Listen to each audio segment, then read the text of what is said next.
Roma pasal 1 ayat 2 hingga ayat 4. Firman Tuhan berbunyi demikian.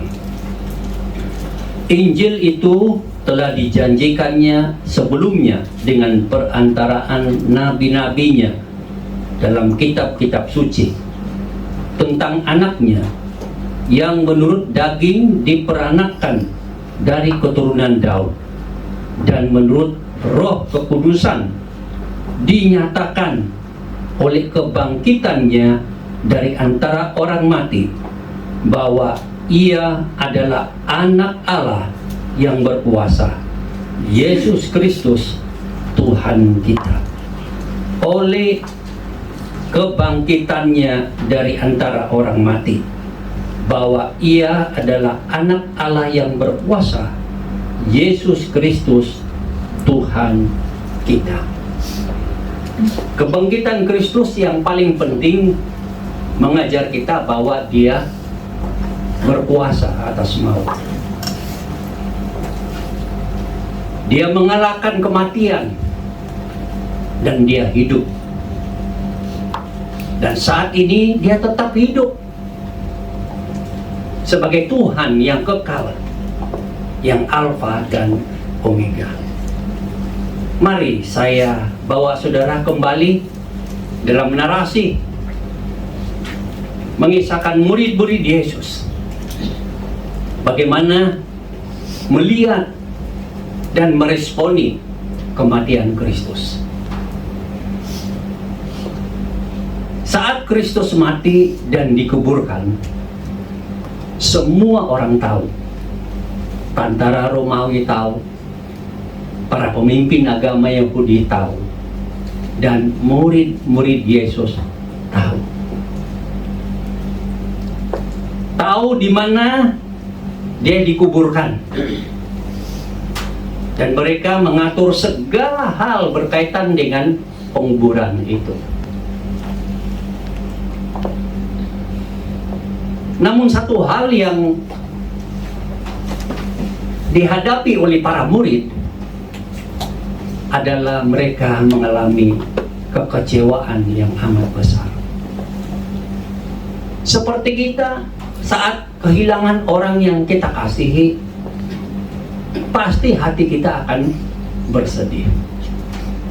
Bisa beberapa hari, bisa bulanan, bisa tahunan. Ada yang bisa menerimanya dengan rela hati, ada yang tidak bisa menerimanya dengan rela hati. Bahkan ada yang pernah saya bicara secara pribadi kepada dia. Selama hidupnya dia tidak bisa menerima kenyataan yang orang tuanya dipanggil oleh Tuhan. Kepahitannya terhadap Tuhan begitu membara.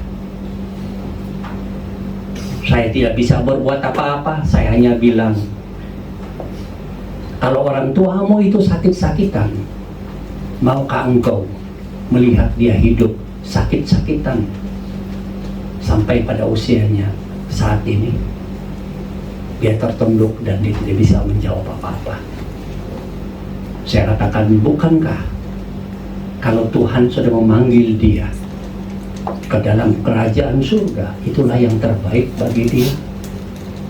Tetapi kepahitan hatinya membuat dia membenci Tuhan karena kehilangan. Pengalaman seperti itu mungkin juga terjadi di dalam kehidupan kita. Tapi saat kematian Yesus, hal itu benar-benar terjadi di dalam kehidupan para murid. Thomas yang adalah murid Yesus, apa yang dia lakukan? Dia tinggalkan kelompok murid itu dan pergi jauh. Sudah kehilangan harapan, bahkan kehilangan kepercayaan. Hatinya sudah tidak ada Yesus. Pikirannya sudah tidak ada Yesus. Bagi dia, Yesus mati dan dikuburkan, ya sudah. Itu lahir dari segala-galanya. Mungkin itu dikaitkan dengan pengalaman yang melihat orang-orang dekatnya yang meninggal, dikuburkan dan tiada sudah. Tapi saat dia kemudian dalam satu titik tertentu dibawa bertemu dengan Yesus, apa yang Thomas lihat? Apa yang Thomas katakan sebagai murid Yesus? Seharusnya dia tahu Yesus itu siapa, yang berkuasa membuat banyak mukjizat, bahkan menghidupkan Lazarus dari kematian. Dia seharusnya tahu semua itu. Dia juga seharusnya tahu akan nubuatan tentang kematian dan kebangkitan Yesus. Karena Yesus pernah mengatakan,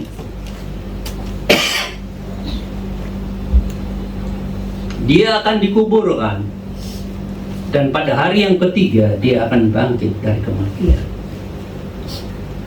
Tetapi bersukaras hati Thomas berkata, kalau aku tidak menemukan Yesus memegang tangannya, aku tidak percaya bahwa dia bangkit.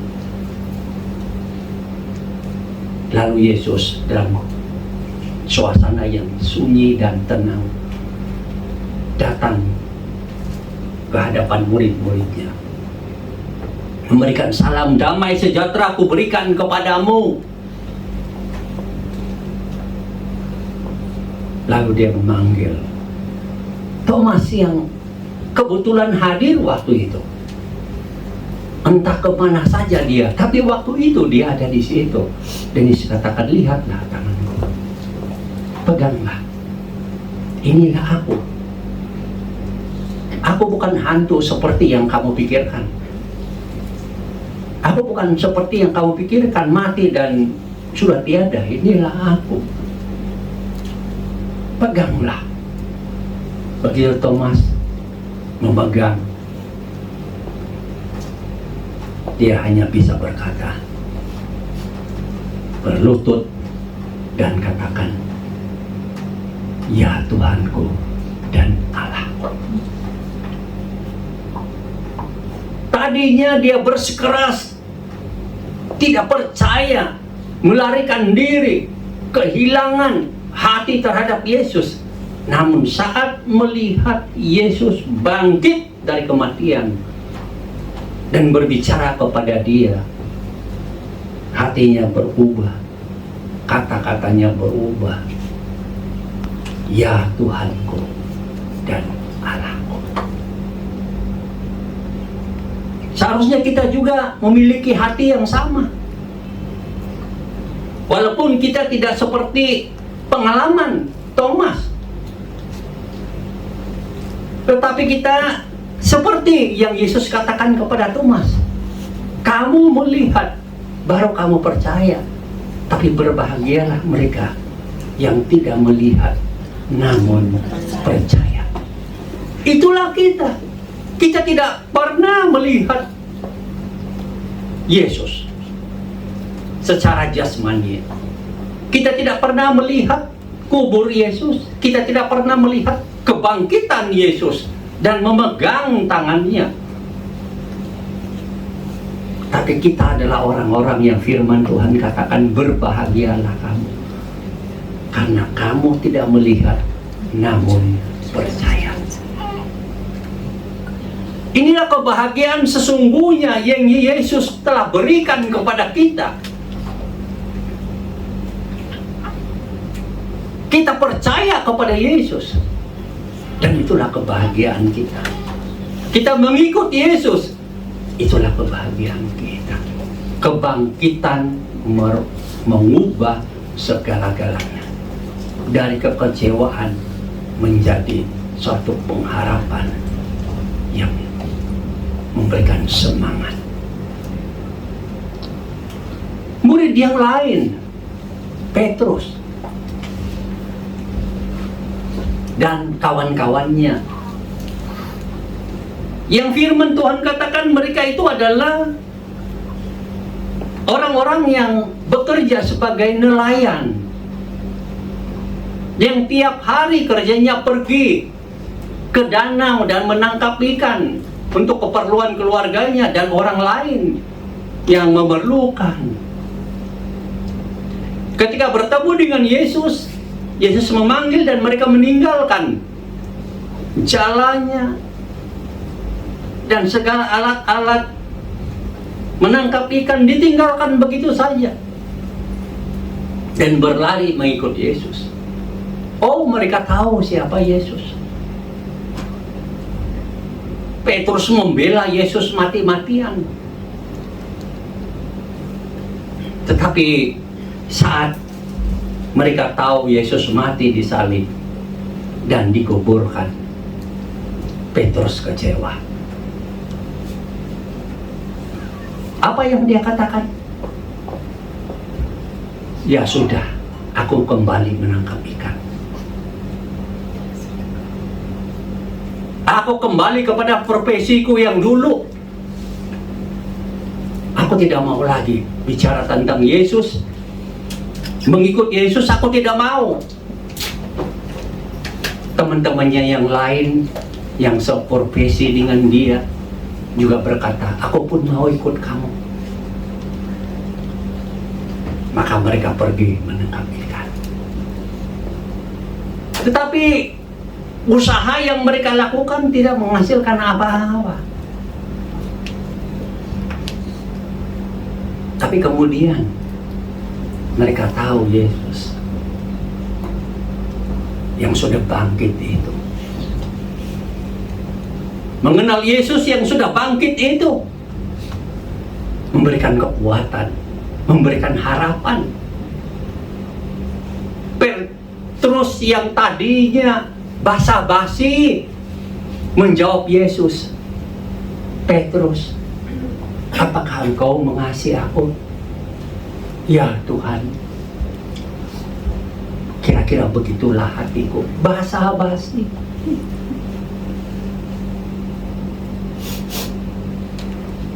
Kasihnya bukan kasih yang sesungguhnya, bukan kasih ilahi. Lalu Yesus bertanya lagi, Petrus, benar kamu mengasihi aku? Hati yang tidak ada kesungguhan, kepenuhan. Petrus katakan, ya Tuhan, kira-kira begitulah.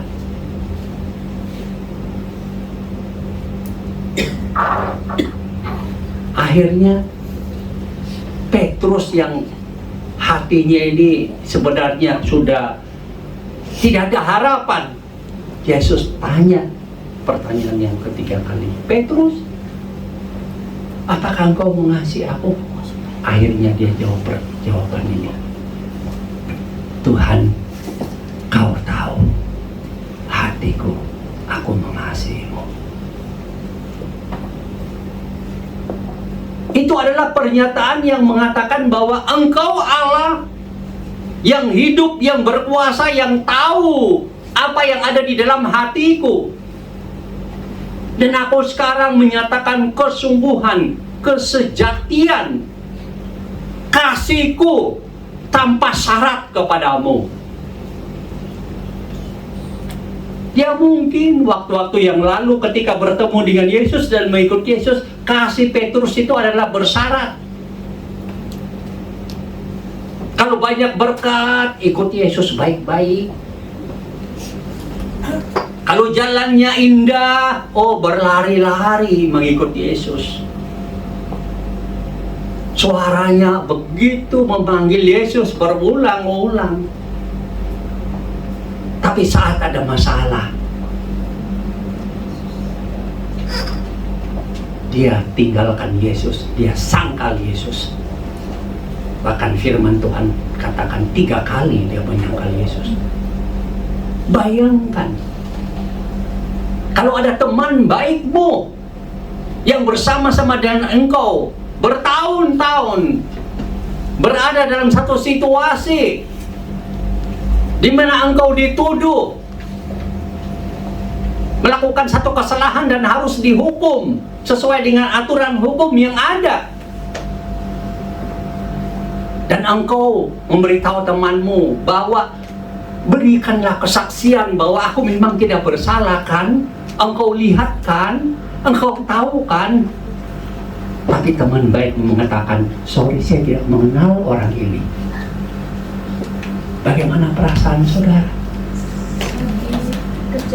Dari satu sisi, ada di antara saudara yang mengatakan, ya sudah, itu pilihan kamu. Tapi ada juga yang cukup berani berdoa meminta halilintar turun dari langit.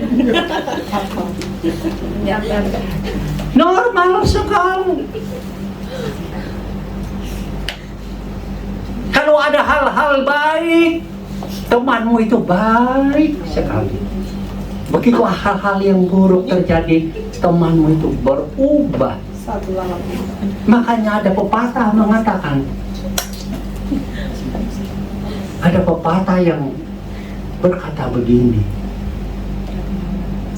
orang yang paling saya takut adalah orang yang paling baik terhadapku dan tiba-tiba berubah jadi jahat. Dan itu betul bukan? Betul. Itulah Petrus. Hal-hal baik, hal-hal berkat, hal-hal luar biasa, dia memeluk Yesus. Tapi saat Yesus sudah disalibkan, sudah dikuburkan, dia sudah tidak punya hati terhadap Yesus. Tapi di saat bertemu dengan Yesus, dia bilang, Engkaulah Tuhanku, Engkaulah Allahku yang tahu isi hatiku, bahwa sekarang aku mengasihimu Yesus tanpa syarat. Kalau dulu ada syaratnya, sekarang tanpa syarat. Itu kasih sejati. Seharusnya kita begitu terhadap Yesus. Oh Yesus yang sudah bangkit itu, Engkau tahu hatiku, bahwa aku mengasihimu dengan kasih tanpa syarat. Karena Engkau pun mengasihi aku tanpa syarat. Hidupku bukan baik-baik amat. Lebih banyak kertas hitam dalam kehidupanku daripada kertas putih. Tapi Engkau mengasihiku. Engkau tidak membuangku. Engkau menderita dan mati di atas kayu salib demi aku yang jahat ini. Kenapa? Kristus melakukan semua itu karena kasih-Nya tanpa syarat. Seharusnya kita pun seperti Petrus. Tuhan, Engkau tahu hatiku. Aku mengasihimu tanpa syarat. Artinya apa, saudara-saudara? Sesulit apapun hidupmu,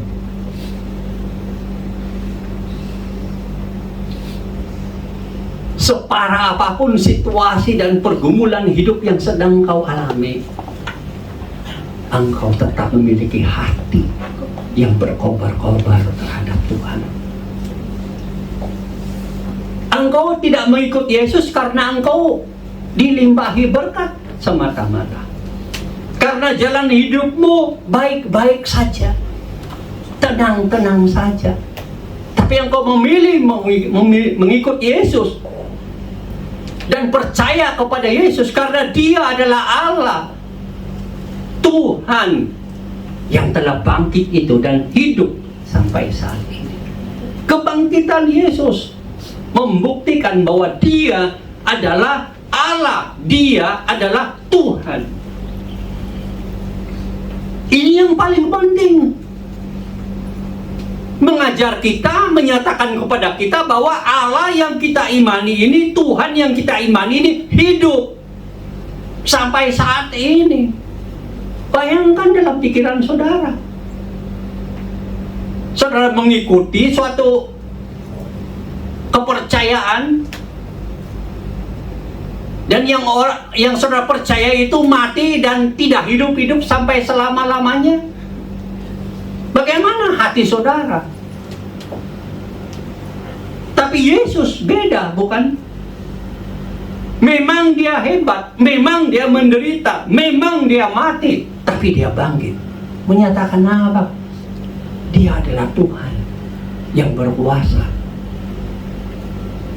yang dapat mengalahkan kematian, yang dapat mengalahkan maut. Dan ini yang memberikan kepada kita harapan untuk terus mengikuti Yesus. Allahku hidup, Tuhanku hidup. Mungkin di depan ada banyak hal yang kita pertanyakan karena kita tidak tahu jalan hidup ini. Mungkin masalah ini, mungkin masalah itu, mungkin 100 masalah, 1000 masalah. Ya, itulah ajamnya dunia ini. Tapi kita berpegang kepada Yesus yang hidup itu, memberikan kita kekuatan dan harapan bahwa apapun masalah di depan, aku bisa melaluinya, aku bisa menghadapinya, aku bisa menang bersama dengan Yesus. Karena Yesus katakan apa? Aku sekali-kali tidak akan membiarkan engkau, dan aku sekali-kali tidak akan meninggalkan engkau. Tidak ada tempat di mana Yesus tidak hadir di dalam kehidupanmu. Sadari itu. Hanya banyak kali kita tidak mau menyadarinya. Padahal Yesus sudah berjanji, engkau adalah anakku. Aku menjaga engkau, aku membimbing engkau, aku menuntun engkau, aku gembala yang baik, aku memberikan hidup yang kekal kepadamu selama-lamanya. Itulah Allah kita, Yesus yang sudah bangkit pada hari yang ketiga ini dari kematian, memberikan kita kekuatan untuk menjalani hari-hari kehidupan kita. Saya tidak tahu pergumulan hidupmu, tapi peganglah Yesus yang sudah bangkit itu di hatimu dan imanilah Dia,